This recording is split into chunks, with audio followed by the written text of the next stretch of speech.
اللهم صل على سيدنا محمد يا رب صل وسلم دائما ابدا على حبيبي. جب سے آدم علیہ السلام دنیا میں آئے تو دیکھو جو ابا جو ہوتے ہیں اللہ میاں نے جب ہمارے ابا کو پیدا کیا تو 100% نیچر پہ بنایا. 100% کس پہ بنایا؟ نیچر پہ, کیونکہ انسان کی ابتدا ہے نا, تو بالکل کیسے ہوں گے وہ؟ نیچر پہ. پھر جو قومیں آئیں وہ 100% نیچر پہ تھیں. پھر انسان جب پیغمبروں کی تعلیمات سے دور ہوا تو نیچر سے آہستہ آہستہ ہٹنا شروع ہوا. تو نماز پڑھنا یہ ہماری نیچر کا حصہ ہے. اب میں آپ کو کہتا ہوں, یہ جو میں بار بار کہتا ہوں نا, میڈیکل سائنس ایک الگ فیلڈ ہے اور مذہب ایک الگ, یقیناً ایسا ہی ہے, لیکن مذہب کو فالو کرنا اس اعتبار سے کہ آپ کی نیچر کا حصہ ہے, اور میڈیکل سائنس سب سے زیادہ فوکس کس کو کرتی ہے؟ نیچر کو. کسی بھی ڈاکٹر سے پوچھ لو, وہ کہہ رہا ہے کہ نیچرل غذائیں کھائیں, نیچرل لائف اسٹائل ہونا چاہیے. اگر آپ نیچرل لائف اسٹائل نہیں رکھتے, جائیدادیں کھا لو, آپ کی صحت اچھی نہیں ہو سکتی. رات کو جلدی سونا یہ نیچر ہے یا نہیں ہے؟ اور صبح جلدی اٹھنا, اسلام نے جو آپ کو ایک شیڈول بنا کے دیا ہے, اس میں رات کو دیر سے سو کے صبح دیر سے اٹھنا ہے یا جلدی سو کے جلدی اٹھنا ہے؟ اس کا مطلب اسلام آپ کو فطرت سے دور کر رہا ہے یا فطرت کے قریب کر رہا ہے؟ فطرت کے قریب کر رہا ہے. تو اس لیے پتہ چلتا ہے کہ اسلام اور میڈیکل سائنس اس اعتبار سے ایک ہی چیز کے دو نام ہیں. نہیں آئی بات سمجھ میں؟ اگر آپ کو اپنی صحت کو بھی مینٹین رکھنا ہے, انسان کا بچہ بن کے زندگی گزارنی ہے, ہر لحاظ سے فٹ رہنا ہے, تو آپ کو بالآخر اسلام ہی کو فالو کرنا پڑے گا. اس کے بغیر آپ صحت مند بھی نہیں ہو سکتے. تو روزہ جو اللہ نے فرض کیا نا, نماز, یہ ہماری صرف روح کی ریکوائرمنٹ نہیں ہے, یہ ہماری باڈی کی بھی ریکوائرمنٹ ہے. سمجھتے ہو کہ نہیں سمجھتے؟ سچ بولنا یہ صرف ہماری روح کی ریکوائرمنٹ نہیں ہے, یہ ہماری باڈی کی بھی ریکوائرمنٹ ہے. اب میں آپ کو مثال دیتا ہوں. آپ کہیں گے مفتی صاحب ابھی تو آپ کہہ رہے تھے چوری کا انڈا کھاؤ یا حلال انڈا کھاؤ, پروٹین تو سیم پیدا ہوں گے, تو پھر مذہب چوری کا انڈا کھانے سے منع کیوں کر رہا ہے؟ بھائی صرف آپ کو پروٹین کی ضرورت نہیں چاہیے, مینٹلی ہیلتھ بھی چاہیے. وہ چوری کر کے وہ مینٹلی ہیلتھ آپ کو حاصل نہیں ہو سکتی, کیونکہ نیچر کے خلاف ہے حرام کھانا. آپ کی باڈی ڈسٹرب ہوگی, آپ بے سکونی میں جاؤ گے. ہو سکتا ہے آپ پروٹین کا ایک کنستر بن جاؤ, گھی کا ڈبہ بن جاؤ آپ, لیکن آپ خودکشی سے مرو گے. چوری کرنے والے کبھی بھی سکون میں نہیں ہوتے. میڈیکل سائنس کوئی فرق نہیں کرتی نکاح اور زنا میں, کہتی ایک سیم پروسیس ہے, نکاح میں بھی وہی, زنا میں بھی وہی. لیکن حقیقت یہ ہے کہ زنا کرنے والے اسٹریس اور ڈپریشن میں جاتے ہیں, نکاح کرنے والے اتنی ٹینشنیں لے کے بھی وہ ٹینشن نہیں لیتے, کیونکہ نیچر ہے. بہت مشکل ہے بھائی, رہنے دو یار. ہو سکتا ہے میڈیکل سائنس کہے کہ روزہ رکھنے سے آپ نتھرنا شروع ہو جاؤ گے, جو تھوڑے بہت آپ میں پروٹین رہ گئے ہیں وہ مارکیٹ سے کیا ہو جائیں گے, شارٹ ہو جائیں گے, کمزور ہو جاؤ گے. این ممکن ہے, میں نہیں کہتا کہ ڈاکٹر ایسا کہتے ہیں نہیں کہتے, یہ ڈاکٹروں سے پوچھے جا کے, وہ جو بھی کہتے ہیں. ہم نے تو مذہب کو فالو کرنا ہے نا, روزہ تو رکھنا ہے, وہ تو اللہ کے حکم پہ رکھنے, ڈاکٹروں کے مشورے تھوڑی رکھنے ہیں. ہو سکتا ہے وقتی کمزوری ہو سکتا ہے وقتی نقصان ہو, لیکن نتیجے کے اعتبار سے نقصان بولو نہیں.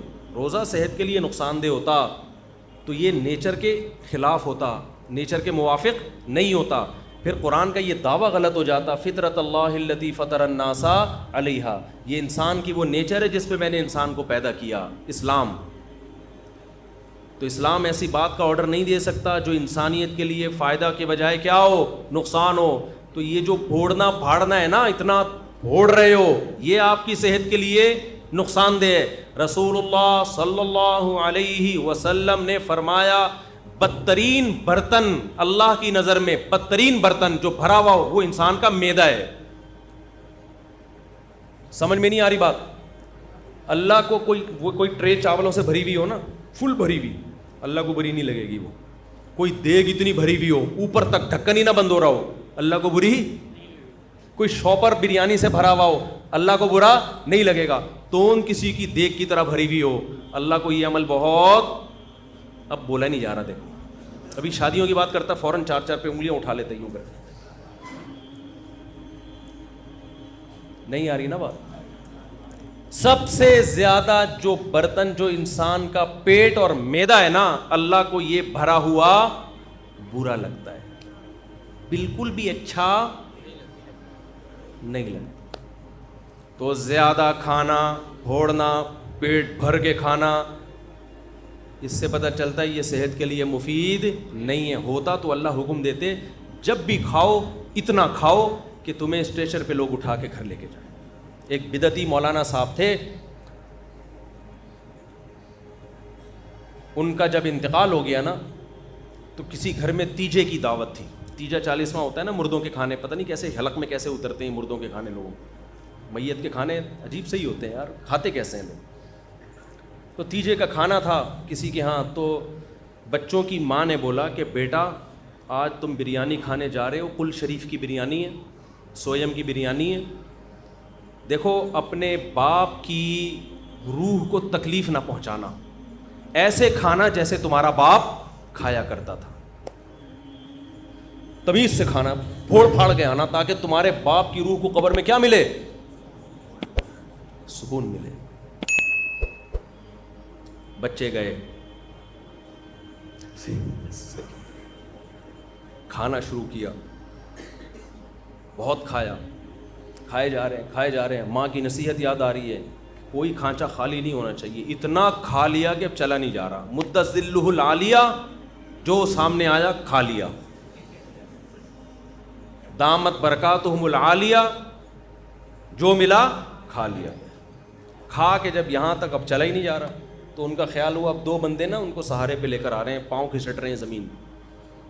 ان کا خیال ہوا ماں کی طرف سے آج شاباش ملے گی. جب گھر میں گئے ماں نے ایک تھپڑ لگایا, بغیر تو تمہارا باپ اس اسٹریچر پہ لوگ اس کو اٹھا کے لاتے تھے اور تم چل کے آ رہے ہو, تم نے باپ کی روح کو تکلیف پہنچائی.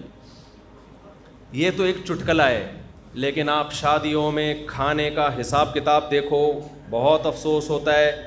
میں آپ لوگ کے علاوہ کی بات کر رہا ہوں, آپ کو تانے نہیں دے رہا.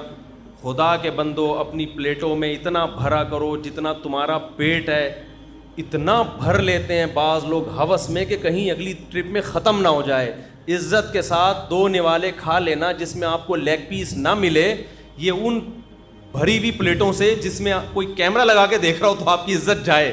خدا کی قسم یہ 2 نوالے بہتر ہیں اس سے. تو اللہ تعالیٰ کیا چاہتے ہیں, مسلمان طبیعت سے پھوڑا کریں یا تھوڑا کھایا کریں. تو ہماری جو نیچر ہے نا, جو قدیم مذہب ہے, قدیم مذہب اسلام ہے, روزے ہیں, اس میں کم کھانا ہے, زیادہ کھانا نہیں ہے. انسان جب دنیا میں آیا کم کھاتا تھا, بعد میں پھوڑنا پھاڑنا شروع کیا اس نے. اللہ ڈاکٹروں کو بھی ہدایت دے, ہم سے تو اچھے ہی ہوں گے, میں میڈیکل سائنس میں ٹانگ نہیں اڑاتا, ڈاکٹروں کی فیلڈ ہے. جب کو غریب آدمی بھی جائے گا, یہ بھی کھا لو, وہ بھی کھا لو, یہ بھی کھا لو, یہ صبح یہ کھایا کرو. ہم جب اسکول میں پڑھتے تھے تو سائنس کا ٹاپک جب آیا نا, تو اس میں ناشتے میں کیا ہونا چاہیے, یہ اتنے مکھن, اتنے ڈبل روٹی, اتنے فلانا, اس پہ ڈبل روٹی بھی ہوتی تھی اس میں. اب تو شاید ڈبل روٹیاں نکال دی ہیں ڈاکٹروں نے. پھر دوپہر یہ ہونا چاہیے, پھر شام کو یہ ہونا چاہیے. ہم نے کہا بھائی یہ کیا کر رہے ہیں, یہ کیا کھلا رہے ہیں ہم کو. لیکن ہم سمجھتے تھے کہ یہ ضروری ہے صحت کے لیے. ہمیں قرآن میں حدیث میں 2 ٹائم کے کھانے کا تذکرہ ملتا ہے. ناشتے کا لفظ عربی زبان میں قدیم عربی میں نہیں ہے, یہ بعد میں آیا ہے. یہ گوروں کے, انگریزوں کے دنیا پہ جب حکومت ہوئی ہے نا, اس کے بعد ناشتہ بھی آیا, چائے بھی آئی, بسکٹ بھی آئے, ڈبل روٹیاں بھی آئی. یہ مسلمانوں کا کلچر نہیں ہے. ہمارا کلچر نمکین لسی تھا, کولڈ ڈرنک نہیں تھا. ہمارا کلچر روٹی تھی, اور وہ بھی بغیر چھنے آٹے کی روٹی, چکی کے آٹے کی روٹی. باپ دادا سے پوچھ لو اپنے, ڈبل روٹیاں ہمارا کلچر نہیں تھا. یہ گوروں کے آنے کے بعد ہم, کیونکہ وہ تو ہم تو اسلام کو فالو کرتے تھے نا, ہمارے باپ دادے. ہمارے حضرت فرمایا کرتے تھے ہم ناشتہ جانتے نہیں تھے ہوتا کیا ہے. ہمیں تو بعد میں جب انگریز آیا ہے نا, ہمارے باپ دادے بتایا کرتے تھے. وہ اس وقت بھی ہمارے حضرت کے دور تک ناشتہ کا رواج نہیں تھا. اب صبح اٹھ کے کہتے ہیں کھانا بہت ضروری ہے, خالی پیٹ نہیں رہنا چاہیے. کچھ بھی نہیں ہوتا میرے بھائی خالی پیٹ سے. بھوک سے لوگ نہیں مرتے, بہت کم ریشو ہے بھوک سے مرنے والوں کا. جتنے لوگ مر رہے ہیں نا, کھا کے مرے ہیں, سارے کھا کے مرے ہیں. شوگر بھوکا رہنے سے ہوتی ہے, کھانا کھانے سے ہوتی ہے.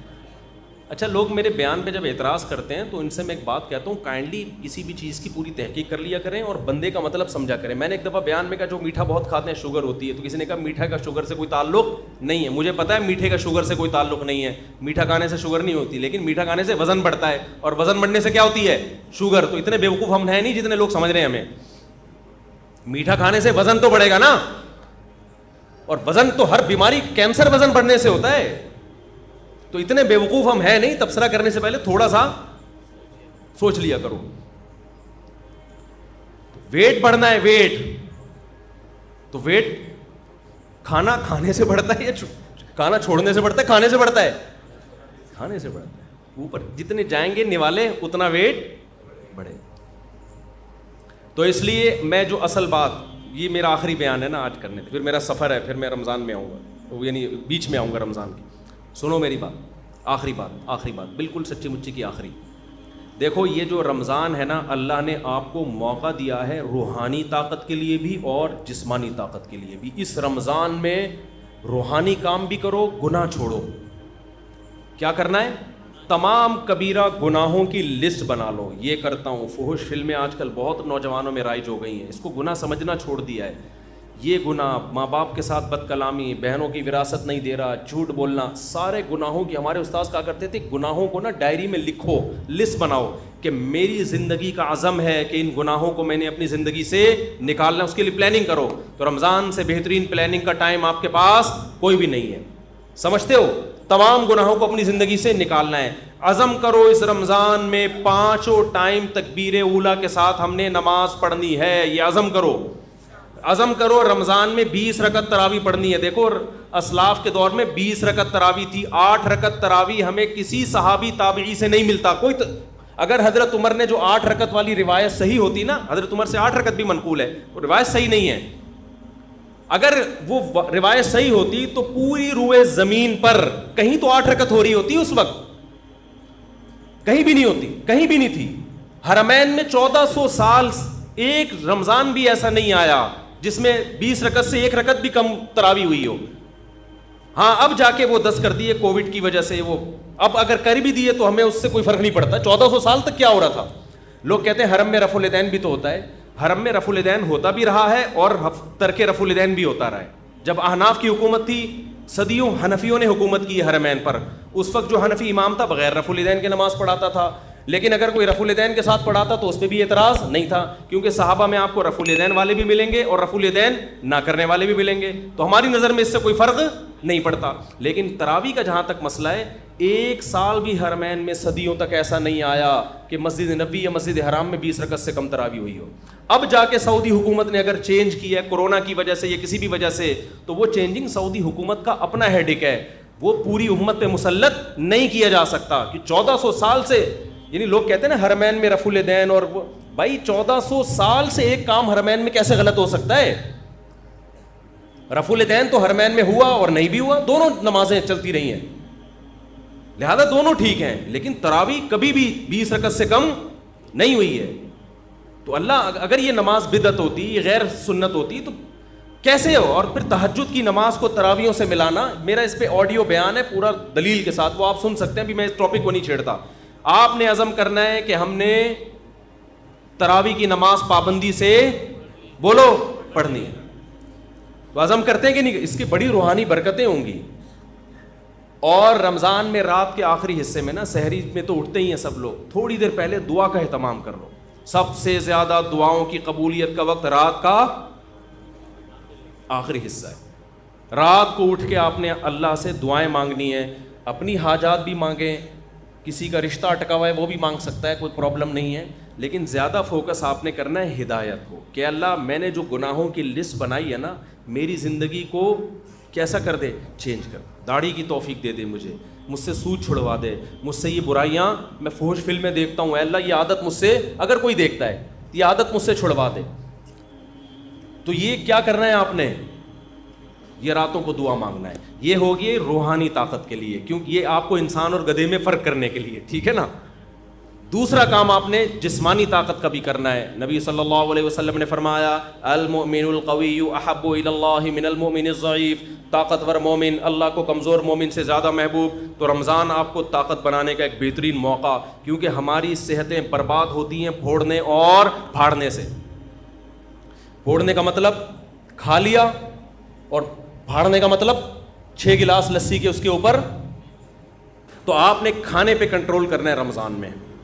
اللہ تعالیٰ آپ کو عادت ڈال دیتے ہیں کہ صبح سے لے کے شام تک آپ بھوکے رہتے ہیں. عام دنوں میں یہ پاسبل نہیں ہوتا, بھوکے رہنے کی عادت پڑ جاتی ہے. تو اس عادت کو مینٹین کریں, بھوکے رہنے سے کوئی نقصان نہیں. اچھا یہ ذہن میں رکھو, بہت سے لوگ کہتے ہیں رمضان میں ہمیں کمزوری ہو رہی ہے. کمزوری نہیں ہوتی, چونکہ ہمیں میٹھا کھانے کی عادت پڑ چکی ہوتی ہے. گلوکوز لیول سے, گلوکوز ہر وقت باڈی میں بھرا رہتا ہے, تو میٹھا بھی ایک نشے کی طرح ہے. جب وہ نہیں ملتا تو انسان کو پریشانی ہوتی ہے, اس پریشانی کو وہ ویکنیس سمجھتا ہے. جن کو میٹھے پھوڑنے کی عادت ہے نا, روزانہ 6 لڈو کھاتے ہیں, ان کو جس دن 5 لڈو ملے نا, ان کو کمزوری محسوس ہوگی. مجھے لڈو کھانے کی عادت نہیں ہے, مجھے لڈو نہ ملے مجھے کوئی کمزوری نہیں ہوتی. تو میٹھے کی عادت پڑتی ہے, تو جب وہ میٹھا نہیں ملتا تو کمزوری محسوس ہوتی ہے. وہ کمزوری نہیں ہوتی, وہ کمزوری کے نام پہ دھوکہ ہوتا ہے. اس کا حل یہ کہ چھوڑ دو تو یہ ٹھیک ہو جاؤ گے.